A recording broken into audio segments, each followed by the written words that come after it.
Kalau kamu dengar kata tambang, apa sih langsung terbenak di pikiranmu? Hutan gundul, atau warga yang terusir, atau uang yang mengalir ke luar negeri? Aku ngerti, narasi itu ada di mana-mana.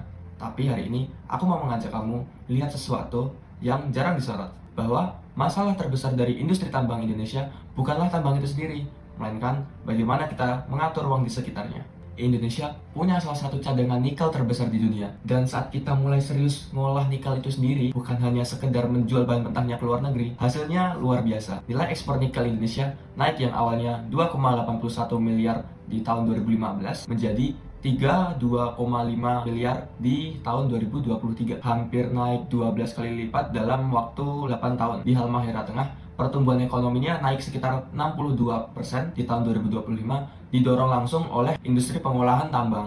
Selain itu, kawasan industri yang ada di Morowali menyerap hampir 90.000 tenaga kerja Indonesia. Dana bagi hasil minerba ini mengalir ratusan miliar ke daerah penghasilnya.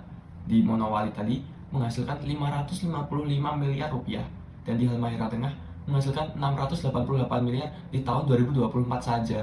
Tapi di sisi lain, ada kenyataan yang tidak bisa kita abaikan, antara lain berkurangnya hutan-hutan untuk pembukaan lahan tambang. Selain itu, ada bekas galian yang tidak dilakukan pemulihan, lalu adanya konflik antara area kerja operasi tambang dengan kehidupan warga sekitar. Inilah konflik ruangnya. Kekayaan alam yang sangat luar biasa tidak dibarengi dengan pengelolaan spasial yang belum setara dengan skala eksploitasinya. Itulah inti permasalahannya. Sebagai calon perencana, posisiku di sini jelas.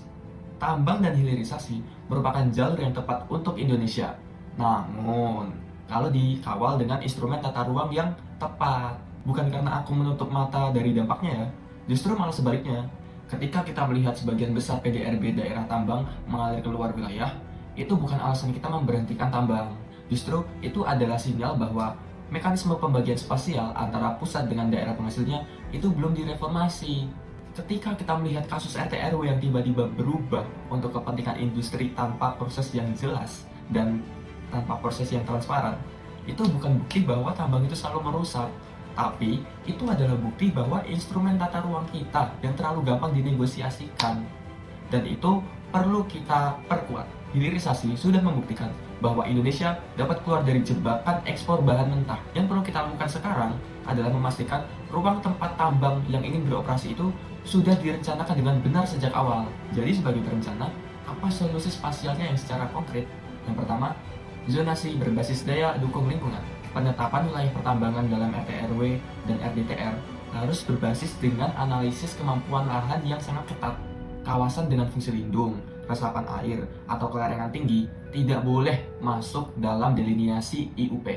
Mekanisme kesesuaian kegiatan pemanfaatan ruang atau KKPR harus jadi gerbang wajib atau gerbong utama sebelum izin apapun diterbitkan. Yang kedua, kawasan industri yang terintegrasi dengan buffer zone yang ditetapkan secara hukum. Tambang dan smelter direncanakan dalam kawasan industri yang sama, seperti model IMIP di Morowali, untuk memangkas jejak logistik. Di antara kawasan industri dan kawasan permukiman, RDTR harus menetapkan green belt yang ukurannya lebar minimumnya harus terukur dan terikat dengan hukum. 3. Fungsi akhir lahan pasca tambang ditetapkan sejak IUP diterbitkan. Dalam dokumen AMDAL dan perizinan harus sudah tertulis lahan itu akan menjadi agroforestry atau wisata alam atau kawasan industri baru setelah tambang itu ditutup. Tidak ada lagi lahan mati yang ditinggalkan begitu saja. 4. Reformasi mekanisme dana bagi hasil minerba yang lebih dinamis. DBH ke daerah penghasil perlu didesain ulang agar bisa mengikuti fluktuasi harga komoditas, bukan dikunci dengan harga yang tetap. Indonesia mempunyai sumber daya yang sangat luar biasa, dan hilirisasi sudah membuktikan bahwa Indonesia mampu mengolahnya sendiri dan menambahkan nilai guna yang nyata. Tapi agar manfaatnya merata dan dampaknya yang terkendali, kita butuh tata ruang yang tidak bisa dinegosiasi.